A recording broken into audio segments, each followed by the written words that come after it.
ಬೆಂಗಳೂರಲ್ಲಿ ಗುಂಡಿಗಳ ಬಗ್ಗೆ ಸಾಕಷ್ಟು ಚರ್ಚೆಗಳಾಗ್ತಾ ಇದೆ. ನೋಡಪ್ಪ, ಗುಂಡಿಗಳು ಒಂದು 25 ವರ್ಷದಿಂದ ಗುಂಡಿಗಳು ಇದ್ದೇ ಇದೆ. ಸರ್ಕಾರದವ್ರು ಮುಚ್ಚನೆ ಇದ್ದಾರೆ.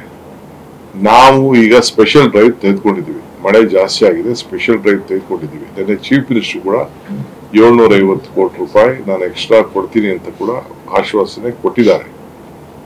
ನೀನು ಮಾಡು ಅಂತ ಹೇಳಿದ್ದಾರೆ. ನಾನು ಅವ್ರಿಗೆ ಪ್ಲಾನ್ ಆಫ್ ಆಕ್ಷನ್ ತಂದಿದ್ದೀನಿ. ನಾನು 4 ದಿನ ಮುಂಚಿತವಾಗಿ ಒಂದು ಮೀಟಿಂಗು ಮಾಡಿ ನಾನು ನೀವು ರೈಟಿಂಗ್ ಅಲ್ಲಿ ಬರ್ದುಕೊಡಿ ಅಂತ ಹೇಳಿದೆ.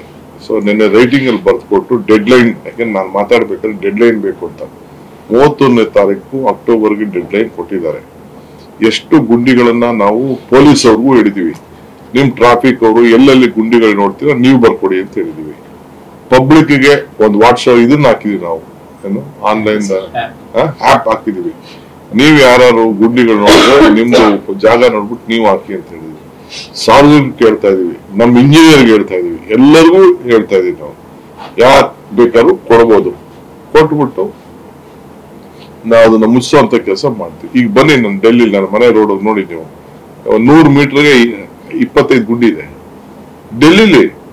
ಶಬ್ದದ ಇಂಟ್ಲೇನು ಬೇಕಾದ್ರೆ ನೀವು ಬನ್ನಿ, ನಾನು ತೋರಿಸಿ. ನಾನು ಏನು ಮಾಡಕ್ಕಾಗಲ್ಲ. ಡೆಲ್ಲಿಲೂ ಇದೆ, ಎಲ್ಲರಲ್ಲೂ ಇದೆ. ಆದ್ರೆ ಬೆಂಗಳೂರು ಜಾಸ್ತಿ ನ್ಯೂಸ್ ಆಗ್ತಾ ಇದೆ ಅಷ್ಟೇ.